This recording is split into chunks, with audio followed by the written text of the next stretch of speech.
স্বাগতম জনাইছোঁ আমাৰ আন এটি ভিডিঅ'লৈ। আজিৰ ৰেচিপিটো অলপ ইউনিক ষ্টাইলৰ, আশা কৰোঁ ভাল পাব বুলি। যদি বনোৱা নাই, বনাই খাই চাব, খুবেই ভাল পাব। এয়া আমি প্ৰথমতে ময়দা 2 কাপ লৈ লৈছোঁ, চাহ খোৱা কাপৰ জোখেৰে লৈছোঁ। ইয়াতে নিমখ 1 চামুচ দি দিছোঁ। নিমখখিনি দি ভালকৈ লৰাই লৈছোঁ যাতে নিমখখিনি চবতে লাগে। তাৰ পাছত পানী অলপ দি দিছোঁ আৰু লগতে ৰিফাইন 1 চামুচো দি দিছোঁ। এটা কথা জানেনে, ৰিফাইন দিলে যে ৰুটিটো খাবলৈ কোমল হয় আৰু ফ্লাফিও হয়। এইখিনি এতিয়া ভালকৈ মঠি ল'ম, ঠিক ৰুটি মঠাৰ দৰে মঠি ল'ম। এয়া চব মঠি ল'লোঁ ভালকৈ। 5-6 মিনিটৰ বাবে এনেকৈ মঠিব পাৰিলেতো ভালেই। যিহেতু আমি পুৰি ষ্টাইলত বনাম বা অলপ বেলেগ ষ্টাইলত বনাম, ইমান দেৰি মঠা নাই। 15 মিনিটৰ বাবে এইটো ছেট হ'বৰ কাৰণে থৈ দিলোঁ। এতিয়া বাকীখিনি কৰি লওঁ। এতিয়া গেছত কেৰাহীখন পাতি লৈ ল'লোঁ। এতিয়া ইয়াতে গৰম পানী দিলোঁ। মেগী 3 পেকেট বনাম। নৰ্মেল মেগী বনোৱা নিচিনাই মছলা দি বনাই ল'ম।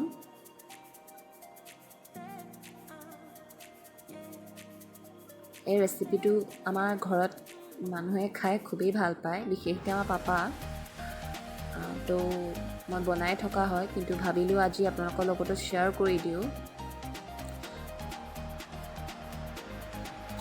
আপোনালোকে যদি বনাই নাই খোৱা, বনাই খাই চাব। এয়া চব আমাৰ মেগীখিনি হৈ গৈছে। এতিয়া আমি বাউল এটাত এইখিনি ছাইড কৰি ল'ম।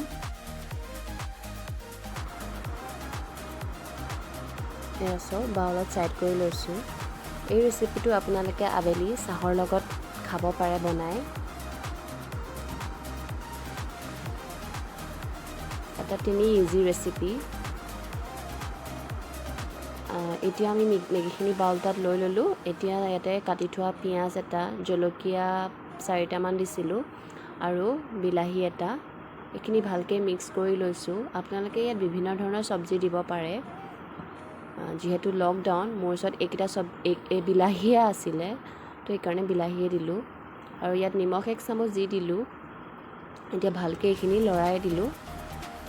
এতিয়া এইখিনি ছাইড কৰি ৰাখি থৈ দিম। তাৰ পাছতে এতিয়া ডৌটো চাওঁ আহক।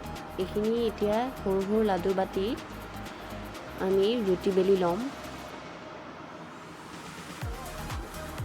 ৰুটিটো বেছি ডাঠো কৰিব নালাগে, বেছি পাতলো কৰিব নালাগে, নহ'লে আপোনালোকৰ যিটো বস্তু বনাম ভাবিছে সেইটো বেয়া হ'ব। এয়া চব মোৰ ওচৰত শ্বেপাৰ এটা আছিলে, এই শ্বেপাৰটোৰে লৈছোঁ। এই শ্বেপাৰটোত গুজিয়া বনোৱা হয়। আপোনালোকে যদি শ্বেপাৰ নাই, তেতিয়া হাতেও ডিজাইন কৰিব পাৰে, আৰু যদি নাজানে মোক কমেণ্ট কৰিব, মই শিকাই দিম। এতিয়া মেগীখিনি ভৰাই ল'লোঁ।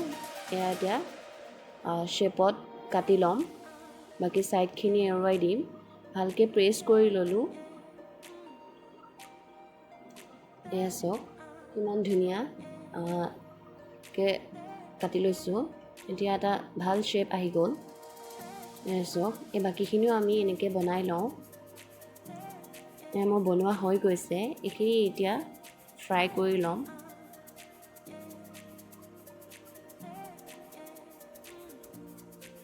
তেল দি ল'লোঁ কেৰাহীখনত।